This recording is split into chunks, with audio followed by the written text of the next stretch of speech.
कार्तिक महात्म्य अध्याय नंबर 25. श्रीकृष्ण म्हणाले, हे प्रिय सत्यभामे, याप्रमाणे नारदाचे भाषण ऐकून पृथ्वीराजाच्या मनाला अद्भुत कथेबद्दल विस्मय व आनंद झाला. नंतर नारदाची उत्तम प्रकारे पूजा करून त्यांना निरोप दिला. त्या कारणाकरता माघ मास, कार्तिक मास व एकादशी ही 3 व्रते मला फार प्रिय आहेत. वनस्पतीत तुलसी, महिन्यात कार्तिक मास, तिथीत एकादशी तिथी व क्षेत्रात द्वारका ही मला फार प्रिय आहेत. इंद्रिय निग्रह करून या तिन्हीचे जो सेवन करील तो मला जसा फार प्रिय होतो तसा यज्ञाधिकांनी प्रिय होणार नाही. या व्रतत्रयाचे सेवन करणाराला माझ्या कृपेने पातका संबंधीचे भय करण्याचे मुळीच कारण नाही. सत्यभामा म्हणते, हे नाथा, तुम्ही जे दुसऱ्याने दिलेल्या पुण्याने कलहामुक्तीला गेलीत असे सांगितले, हे मोठे आश्चर्यकारक आहे. असे सामर्थ्य या कार्तिक मासाचे आहे, म्हणून तुम्हाला तो प्रिय आहे की त्यातील केवळ स्नानाच्या पुण्याने पतिद्रोहादी पातके गेली. दुसऱ्यांना केलेले पुण्य दिले तर मिळते, न दिलेले पुण्य मिळण्याचा काही मार्ग आहे का नाही ते सांगा. श्रीकृष्ण म्हणाले, दुसऱ्यांनी न दिलेली पुण्य पातके जशी ज्या कर्माने प्राप्त होतात ते तुला विस्ताराने सांगतो, ते तू श्रवण कर.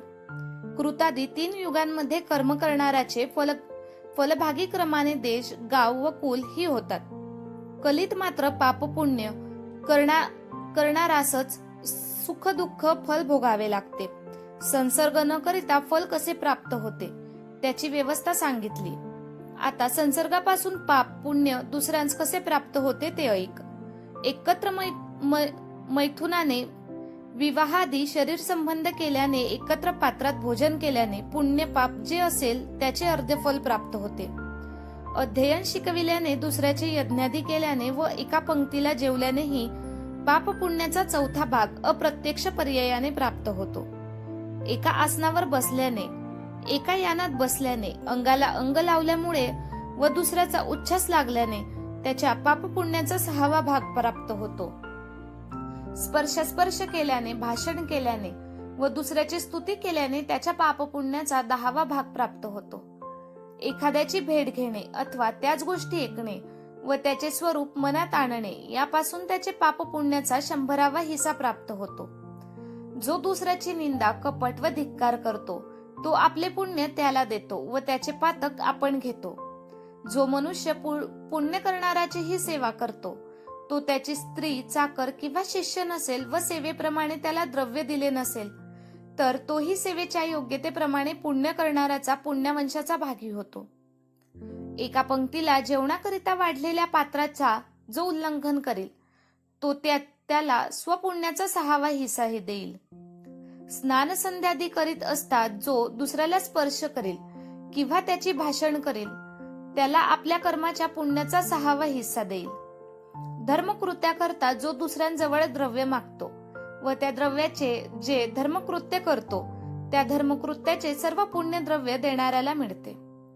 दुसऱ्याच्या द्रव्याचे हरण करून जो पुण्यकर्म करतो त्याला द्रव्य चोरल्याचे पाप लागते व पुण्यकर्माचे फल द्रव्याच्या मालकाला मिळते. दुसऱ्यांचे ऋण परत न देता जो मरतो त्याच्या पुण्यद्रव्याच्या मानाप्रमाणे त्या सावकाराला मिळते. बुद्धी सांगणारा, अनुमोदन देणारा, साहित्य देणारा, बळ उत्पन्न करणारा हे पाप पुण्याचा 6वा हिस्सा देणारे आहेत. राजा आपल्या प्रजेच्या पाप पुण्याचा 6वा हिस्सा घेतो. शिष्यापासून गुरु, स्त्रीपासून पती, पुत्रापासून बाप तसे पतीपासून स्त्री ही पुण्याचा अर्धा भाग घेतात. मात्र ती स्त्री पतीच्या मर्जीप्रमाणे वागणारी, पतीला संतोष देणारी असावी. दुसऱ्याकडून दानादी पुण्यकर्म करविणाऱ्याचे पुण्य, त्याचे फळ ते करणारे चाकर किंवा पुत्र नसतील तर त्या कर्त्याला 6वा भाग मिळतो. वृत्ती देणारा, वृत्ती भोगणाऱ्याच्या पुण्याचा 6वा भाग घेतो. मात्र तो त्यापासून आपली किंवा दुसऱ्यांची सेवा करून घेणार नसावा. याप्रमाणे दुसऱ्यांनी केलेली पाप पुण्ये त्यांनी दिली नाही तरी प्राप्त होतात. कलीमध्ये हा नियम नाही. पाप पुण्य करणारा ज्याचा तो आपल्याच कर्माचे फळ भोगतो.